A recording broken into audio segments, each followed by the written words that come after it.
ਨਨਕਾਣਾ ਸਾਹਿਬ ਪਾਕਿਸਤਾਨ ਦੇ ਸੂਬਾ ਪੰਜਾਬ ਦੇ ਦਿਲ ਵਿੱਚ ਵਸਦਾ ਇੱਕ ਸ਼ਹਿਰ ਹੈ। ਇਸ ਸ਼ਹਿਰ ਦੀ ਖੁਸ਼ਕਿਸਮਤੀ ਹੈ ਕਿ ਇੱਥੇ ਬਾਬਾ ਗੁਰੂ ਨਾਨਕ ਦੇਵ ਜੀ ਮਹਾਰਾਜ ਦਾ ਜਨਮ ਹੋਇਆ। ਅੱਜ ਮੈਂ ਤੁਹਾਨੂੰ ਨਨਕਾਣਾ ਸਾਹਿਬ ਦੇ ਵਿੱਚ ਗੁरुद्वारा जन्म स्थान की यात्रा कराऊंगा। जी, जैसा कि आप मेरे पीछे देख सकते हैं, मैं ननकाना साहब गुरुद्वारा में इंटर हो गया हूँ। तो बाकी जो मज़ीद है वो आपको यहाँ पे अभी दिखाते हैं। गुरुद्वारा जन्म स्थान ਵਿੱਚ ਦਾਖਲ ਹੋਣ ਤੋਂ ਪਹਿਲੇ ਹੱਥ ਪੈਰ ਪਾਕ ਕਰਨਾ ਜ਼ਰੂਰੀ ਹੈ। ਉਸ ਤੋਂ ਬਾਅਦ ਸਿਰ ਢਕਣਾ ਵੀ ਓਨਾ ਹੀ ਜ਼ਰੂਰੀ ਹੈ।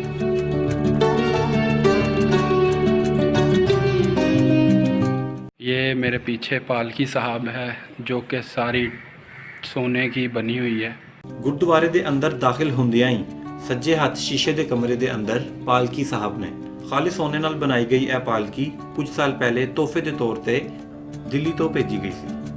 ਪਾਲਕੀ ਸਾਹਿਬ ਤੋਂ ਥੋੜਾ ਜਿਹਾ ਅੱਗੇ ਤਾਰੀਖੀ ਜੰਡ ਸਾਹਿਬ ਦਾ ਦੀਦਾਰ ਹੋਇਆ।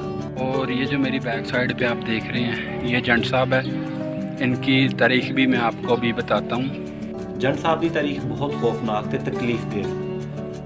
ਇਹ ਤਾਰੀਖ ਗੁਰਮੁਖੀ ਤੇ ਅੰਗਰੇਜ਼ੀ ਵਿੱਚ ਜੰਡ ਸਾਹਿਬ ਦੇ ਆਲੇ ਦੁਆਲੇ ਬਣਾਈ ਗਈ ਹੈ। ਕੰਨਾਂ ਉੱਤੇ ਵੀ ਲਿਖੀ ਗਈ ਹੈ, ਜਦਕਿ ਇਹਦੀ ਤਸਵੀਰਕੁਸ਼ੀ ਵੀ ਕੀਤੀ ਗਈ ਹੈ। ਸਨ 1921 ਵਿੱਚ ਗੁਰਦੁਆਰਾ ਜਨਮ ਸਥਾਨ ਤੇ ਮਹਾਨਤਾ ਦਾ ਕਬਜ਼ਾ ਸੀ। ਮਹਾਨਤਾ ਨੇ ਆਪਣੀਆਂ ਗਲੀਜ਼ ਹਰਕਤਾਂ ਨਾਲ ਗੁਰਦੁਆਰੇ ਦਾ ਤਕੱਦੁਸ ਪਾਮਾਲ ਕਰਨਾ ਸ਼ੁਰੂ ਕਰ ਦਿੱਤਾ। ਜਥੇਦਾਰ ਸਰਦਾਰ ਲਛਮਣ ਸਿੰਘ ਧਾਰੋਵਾਲ ਦੀ ਕਿਆਦਤ ਵਿੱਚ 150 ਤੋਂ 200 ਸਿੱਖਾਂ ਦਾ ਜੱਥਾ ਗੁਰਦੁਆਰੇ ਦੀ ਹੁਰਮਤ ਬਹਾਲ ਕਰਾਉਣ ਵਾਸਤੇ ਗੱਲਬਾਤ ਕਰਨ ਲਈ ਨਨਕਾਣਾ ਸਾਹਿਬ ਪਹੁੰਚਿਆ। ਨਾਰਾਇਣ ਦਾਸ ਦੀ ਸਰਬਰਾਹੀ ਵਿੱਚ ਮਹਾਨਤਾ ਨੇ ਜ਼ੁਲਮ ਦੀ ਇੰਤਹਾ ਕਰ ਦਿੱਤੀ ਤੇ ਇਸ ਪੁਰਅਮਨ ਜੱਥੇ ਉੱਤੇ ਹਥਿਆਰਾਂ ਨਾਲ ਹਮਲਾ ਕਰ ਦਿੱਤਾ। ਇਸ ਹਮਲੇ ਨੂੰ ਸਾਨੇਹਾ ਜਲਿਆਂਵਾਲਾ ਬਾਗ ਤੋਂ ਬਾਅਦ ਸਿੱਖਾਂ ਦੀ ਤਾਰੀਖ ਦਾ ਦੂਜਾ ਵੱਡਾ ਕਤਲੇਆਮ ਮੰਨਿਆ ਜਾਂਦਾ ਹੈ।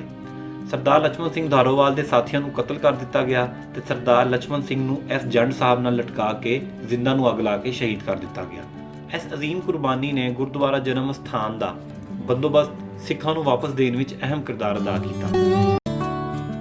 ਜੰਡ ਸਾਹਿਬ ਦੇ ਨਾਲ ਹੀ ਜਨਮ ਸਥਾਨ ਹੈ, ਯਾਨੀ ਉਹ ਮੁਕੱਦਸ ਮੁਕਾਮ ਜਿੱਥੇ ਗੁਰੂ ਨਾਨਕ ਦੇਵ ਜੀ ਮਹਾਰਾਜ ਦਾ ਜਨਮ ਹੋਇਆ।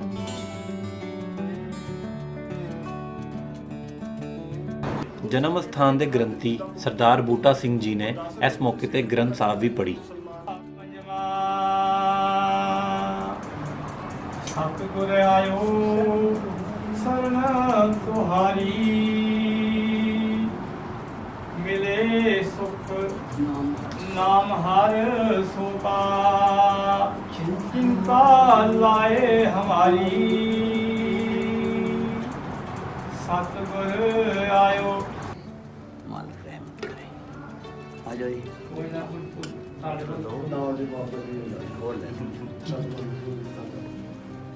ਅੱਜ ਤਾਂ ਤੁਸੀਂ ਮੁਕੱਦਰਾਂ ਵਾਲੇ ਇਸ ਤਰ੍ਹਾਂ ਦਿਨ ਦਾ ਪ੍ਰਸ਼ਾਦ ਹੈ ਨਾ। ਮੁਕੱਦਰਾਂ ਵਾਲੇ ਸਾਂ ਕਿ ਇਜਾਜ਼ਤ ਲੈ ਕੇ ਸੁਖ ਆਸਨ ਦੀ ਯਾਤਰਾ ਲਈ ਟੁਰ ਪਏ।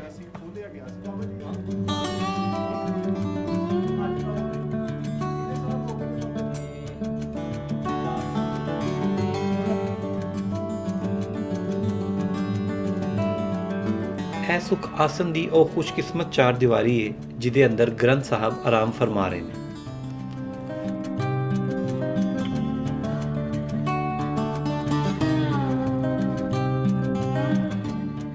ਸੁਖ ਆਸਨ ਤੋਂ ਨਿਕਲ ਕੇ ਜਨਮ ਸਥਾਨ ਦੇ ਕੋਲੋਂ ਲੰਘ ਕੇ ਬੀਬੀ ਨਾਨਕੀ ਦਾ ਖੂਹ ਹੈ ਜਿਹਦੀ ਜ਼ਿਆਰਤ ਲਈ ਅਸੀਂ ਹੁਣ ਉਹਦੇ ਵੱਲ ਹੀ ਜਾ ਰਹੇ ਹਾਂ। और ਇਹ ਜਿਹੜਾ ਖੂਹ ਹੈਗਾ ਇੱਥੋਂ ਮਿਲਦਾ ਹੈ ਅੰਮ੍ਰਿਤ ਜਲ।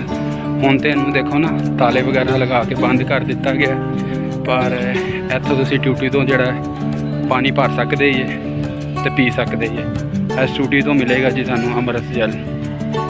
ਗੁਰਦੁਆਰੇ ਦੇ ਮਰਕਜ਼ੀ ਦਰਵਾਜ਼ੇ ਰਾਹੀਂ ਅੰਦਰ ਦਾਖਲ ਹੁੰਦਿਆਂ ਹੀ ਉਲਟੇ ਹੱਥ ਬਾਬਾ ਗੁਰੂ ਨਾਨਕ ਦੇਵ ਜੀ ਮਹਾਰਾਜ ਤੇ ਉਹਨਾਂ ਦੇ ਦੋ ਕਰੀਬੀ ਸਾਥੀ ਭਾਈ ਮਰਦਾਨਾ ਤੇ ਭਾਈ ਬਾਲਾ ਦੀ ਇੰਤਹਾਈ ਖੂਬਸੂਰਤ ਪੇਂਟਿੰਗ ਬਣਾਈ ਗਈ ਹੈ।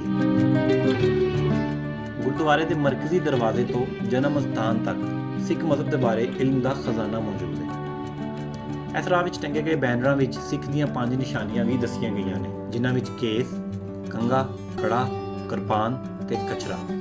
ਇਹਨਾਂ ਪੰਜਾਂ ਦੇ ਬਗੈਰ ਕੋਈ ਸਿੱਖ ਮੁਕੰਮਲ ਨਹੀਂ ਹੋ ਸਕਦਾ। ਇਸ ਤਰ੍ਹਾਂ ਇਸ ਤੋਂ ਅਗਲੇ ਬੈਨਰ ਤੇ ਸਿੱਖਾਂ ਦੇ 10 ਗੁਰੂਆਂ ਦੇ ਤਰਤੀਬ ਨਾਲ ਨਾਮ ਤਹਿਰੀਰ ਨੇ। ਸਭ ਤੋਂ ਉੱਤੇ ਸਭ ਤੋਂ ਵੱਡੇ ਗੁਰੂ ਨਾਨਕ ਦੇਵ ਜੀ ਮਹਾਰਾਜ ਦਾ ਨਾਮ ਦਰਜ ਹੈ।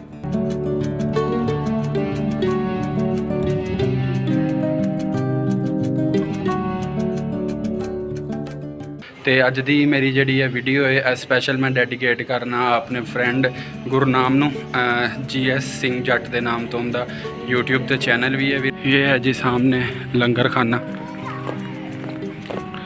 यहाँ पे अभी हम जा रहे हैं जी लंगर खाने च आ गए हैं। इत्थों अपने आप दे वास्ते तुसी बर्तन लैने, ठीक है, एक थाली लै ली तो मैं नाल एक गिलास लै लिया ते एक चम्मच, एक चम्मच बस। ते सामने इंट्रेंस है लंगर खाने दी।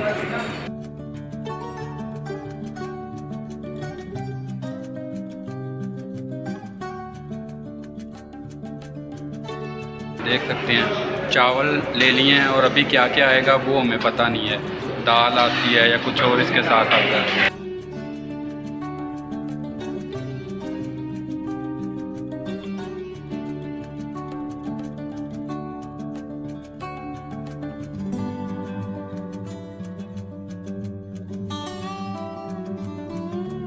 ਫਰੋਜ਼ ਸਾਹਿਬ ਤੇ ਖਲੋਤਾ ਵਾਂ, ਮੁਕੱਦਸ ਪਾਣੀ ਹੈ। ਅੰਮ੍ਰਿਤ ਦੇ ਟਾਈਮ ਜਿਹੜਾ ਉੱਠ ਕੇ ਸੁਬਾਹ ਇਬਾਦਤ ਕੀਤੀ ਜਾਂਦੀ ਹੈ, ਉਹਦਾ ਇਸ਼ਨਾਨ ਕੀਤਾ ਜਾਂਦਾ ਇੱਥੇ।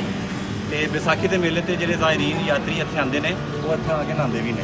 ਵੈਸੇ ਇਸ ਤਲਾਬ ਦੀ ਗਹਿਰਾਈ 18 ਫੁੱਟ ਹੈਗੀ ਹੈ ਤੇ ਨਾਲ ਜ਼ੰਜੀਰਾਂ ਲੱਗੀਆਂ ਨੇ ਜਿਹਨੂੰ ਫੜ ਕੇ ਲੋਕ ਥੱਲੇ ਜਾਂਦੇ ਨੇ। ਜੁੱਤੀਆਂ ਲਾਉਂਦੇ ਨੇ ਤੇ ਵਾਪਸੀ ਤੇ ਜੇ ਤੁਹਾਡੀ ਜੁੱਤੀ ਕਾਲੀ ਹੈ ਜਾਂ ਝਲਕਾਰੀ ਤੁਹਾਡੀ ਜੁੱਤੀ ਬਰਾਊਨ ਹੈ ਤੇ ਤੁਹਾਨੂੰ ਪਾਲਿਸ਼ ਹੋ ਕੇ ਮਿਲਦੀ ਹੈ। ਇਹਨਾਂ ਦਾ ਮੰਨਣਾ ਹੈ ਕਿ ਗੁਰੂ ਨਾਨਕ ਦੇਵ ਜੀ ਮਹਾਰਾਜ ਦੇ ਜਿਹੜੇ ਜ਼ਾਇਰੀਨ ਨੇ, ਜਿਹੜੇ ਇੱਥੇ ਆਏ ਨੇ ਮਹਿਮਾਨ ਨੇ, ਉਹਨਾਂ ਦੀ ਜੁੱਤੀਆਂ ਨੂੰ ਅਸੀਂ ਪਾਲਿਸ਼ ਕਰਾਂਗੇ ਤੇ ਇਹ ਵੀ ਸਾਡੇ ਵਾਸਤੇ एजाज़ है, ये भी साढ़े वास्ते पैसे बरकत है। और अभी हम वापस जा रहे हैं जी। ये आ गया ननकाना साहब टोल प्लाज़ा।